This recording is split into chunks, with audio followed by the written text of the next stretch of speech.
What's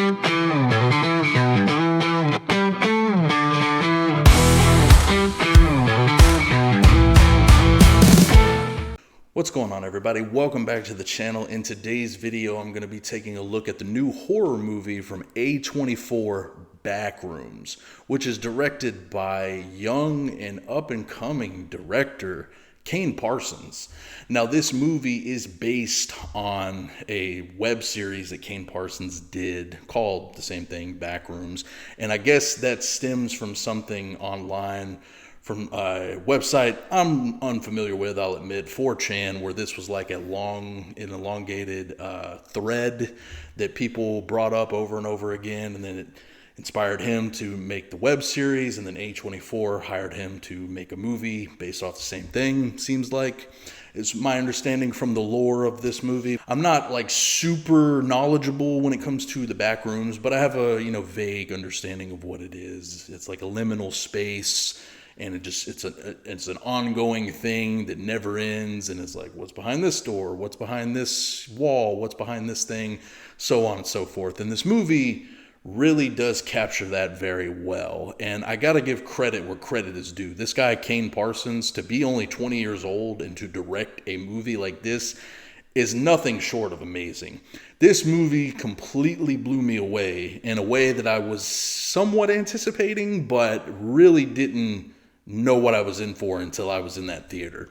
It's a movie that builds so much tension and so much atmosphere, and I will go on record and say this is one of the creepiest and most unnerving movies that I've seen in quite some time, possibly ever in my lifetime have I ever seen a movie this creepy. From the jump, the start of the movie, I just kind of had to sit, like this with my head tilted, and just it was kind of scaring me a little bit. I have to say, like, I'm not somebody that really gets scared when it comes to horror movies, because in my mind I know it's all fake. It's all make believe. So for me to get scared in a horror movie, or anything for that matter, is kind of astounding. So this movie did something I thought was almost impossible at my age of 35 now. It really frightened me. Like, it had me on the edge of my seat the entire time. And pretty much any sequence in this movie that takes place in the back rooms, I had to sit like that, because it just kept, I didn't know what was going to be around the corner. I didn't know what was going to pop out. And what I love about this movie is that it doesn't settle for just jump scares. It doesn't settle for the cheap stuff. And don't get me wrong, there are a couple jump scares here and there. It's natural. It's inevitable that it's going to happen in a movie like this. But what Kane Parsons really does well with this movie is the sense of dread throughout the movie. You just really don't know what's going to happen. You don't know what's around the corner. It could be a fucking birthday party with little kids, and somehow that would still be creepy. Or it could be a bunch of puppies running around, and somehow it would still be creepy. And I'm not saying any of that's in this movie, but just like that level of thinking, like, something normal could be around the corner, and it's still going to freak me the hell out, because I just don't know what to expect. But if you can't tell, I really enjoyed this movie. It caught me off guard. It really put me in a whole different mindset. And the entire time, it's just completely blowing my mind, because it really is something that just has so many levels to it. There's a lot of imagery, a lot of themes in this movie. And to even go into so much detail as to what they even are, you'd have to watch this movie multiple times to really get what's even going on in certain aspects. But at the end of the day, if you're not familiar with what this movie's about, it stars Chiwetel Ejiofor, great actor, super underrated actor. He plays a guy who runs a place called the Ottoman Empire, which is basically a furniture store, cute name. And he's kind of a down on his luck guy. He's left his wife because she basically kind of threw him out of the house. Because he drinks a lot. He's worried about money. He's trying to make his business successful, to pay for his wife to go to college and do her dream career and all this stuff. And it's just, things just aren't working out for him. He goes and sees a therapist who is played by, and I'm gonna butcher this actress's name, I'm really sorry, Renate Reinsva. I'm not going to say it anymore for the rest of this duration, but she plays his therapist, and she is the other kind of big co-star in the movie. It centers a lot around Chiwetel Ejiofor's character, but she plays a large part into it as well. And we kind of follow both of them in different instances, but then they meet from time to time, obviously, because she's his therapist. But what essentially happens later on in the movie is he finds a secret entrance into basically another realm, or we don't really know what it is, a whole nother world. But at the bottom of his building for his store, he basically is able to walk through a wall and he enters the back rooms. And from there on out, we kind of watch as he tries to explore this area just to see exactly what's going on. And obviously there's things that we don't know about. And basically what I'm saying is go watch the movie and you'll kind of see where it goes from there. This movie just, like I said, from the jump, it just builds so much tension and really puts you in this movie and in this world.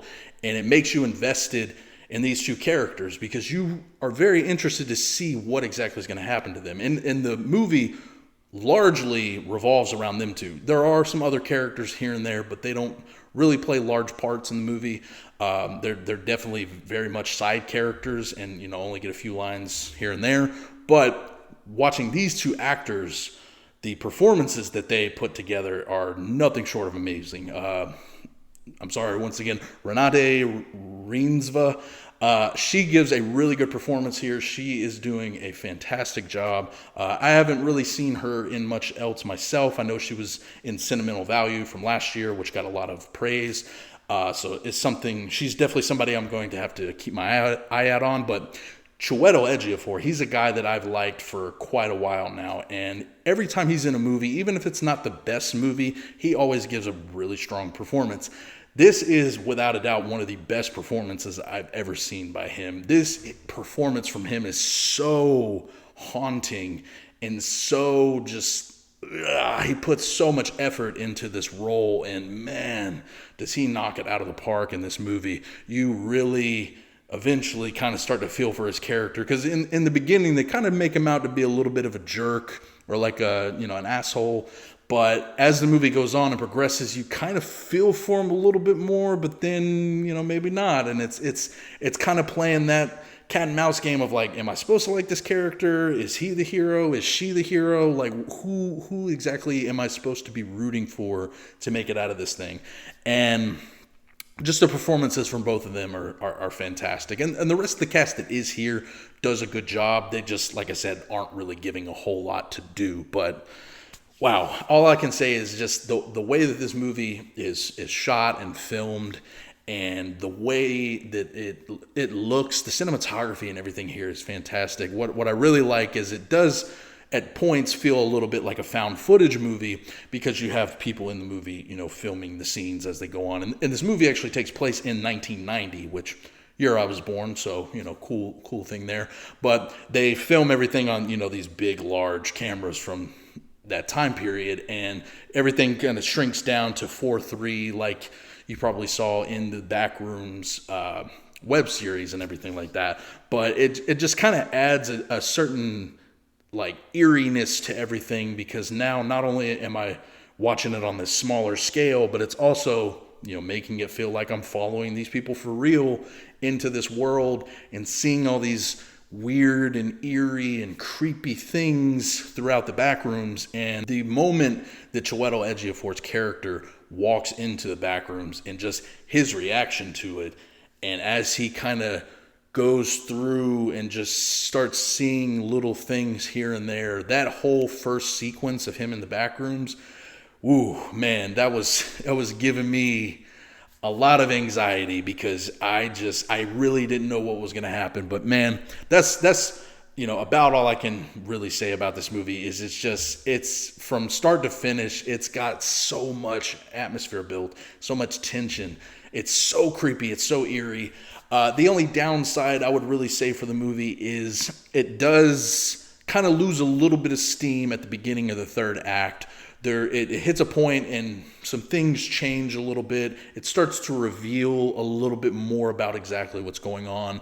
And I'm a big person when it comes to not revealing a whole lot in movies, because sometimes when you reveal too much, it just ends up being stupid. And thankfully this movie reveals enough, but then it kind of stops itself and then lets you try to figure it out on your own the rest of the way. And I appreciate that, because once it starts getting into that territory where it's starting to reveal things, I was kind of like, now you're starting to lose me a little bit. But then it gradually picked itself back up, and by the end of it, I still don't even really know what to think about the end of this movie. It's such a mind fuck of a movie. It's just so crazy, so tense, and I can't recommend it enough. But my overall rating for the movie, I would give this a B+. It falls just short of the A tier for me, just because of that third act. And there's a couple other things here and there that just, could have worked a little bit better. But overall, this is a really fantastic movie, a fantastic first outing for Kane Parsons, and I really can't wait to see what he does, moving forward in his career, because this is without a doubt one of the best first movies I've seen from a director in quite some time. But that's about it for me, guys. When you get a chance to see the Backrooms, please let me know what you thought about it in the comments below. Be sure to subscribe to the channel for more reviews, rankings, all kinds of good stuff. I'll leave all my links down below on where you can follow me and check out more of my reviews. And until next time, I'll catch you guys later.